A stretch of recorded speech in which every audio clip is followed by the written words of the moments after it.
রাধে রাধে। আজকে আমি তোমাদের সঙ্গে কার্ডিওভাস্কুলার ডিজিজের বিষয় নিয়ে কথা বলবো।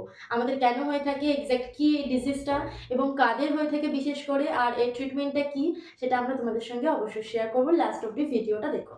কার্ডিওভাস্কুলার ডিজিজটা কি? কার্ডিওভাস্কুলার ডিজিজটা হচ্ছে আমাদের হার্টের সঙ্গে কানেক্টেড একটা ডিজিজ। আমাদের যে ব্লাড ভেসেলস রয়েছে, অর্থাৎ আমাদের যে রক্তনালী রয়েছে, সেই রক্তনালীতে প্রচুর পরিমাণে কোলেস্ট্রল জমা হয়, অর্থাৎ ফ্যাট জমা হয় এবং আস্তে আস্তে প্লাকটা প্রচুর পরিমাণে শক্ত হতে থাকে। ইনফ্যাক্ট একটা সময় গিয়ে সেই প্লাকটা ফেটেও যেতে পারে, যার জন্য হার্ট অ্যাটাকও। ট্রিটমেন্ট এই সময় আমাদের উইদাউট মেডিসিন কোনো মতেই সম্ভব নয়। আমাদেরকে মেডিসিনটা অবশ্যই সাজেস্ট করতে হবে হার্টের পেশেন্টদেরকে। আর কিছু টিপস ফলো করতে হবে, কিছু ডায়েট ফলো করতে হবে।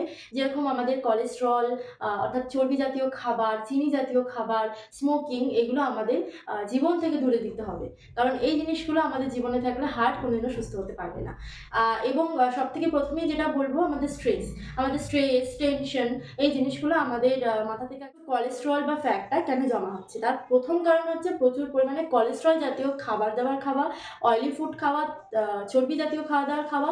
ইনফ্যাক্ট যারা ডায়াবেটিসে ভুগছে, যারা ধূমপান করছে প্রচুর পরিমাণে, তাদেরও এই রকমের ডিজিজ দেখা দিতে পারে। আর এটা বিশেষ করে 40 বছরের উপরে যারা রয়েছে তাদের সঙ্গে হতে পারে, এবং যারা বিশেষ করে ধূমপান করছে, স্মোকিং করছে, তাদের জন্য 30 বছরের পর থেকেও ঝুঁকি থাকতে পারে, তবে সাবধানতা।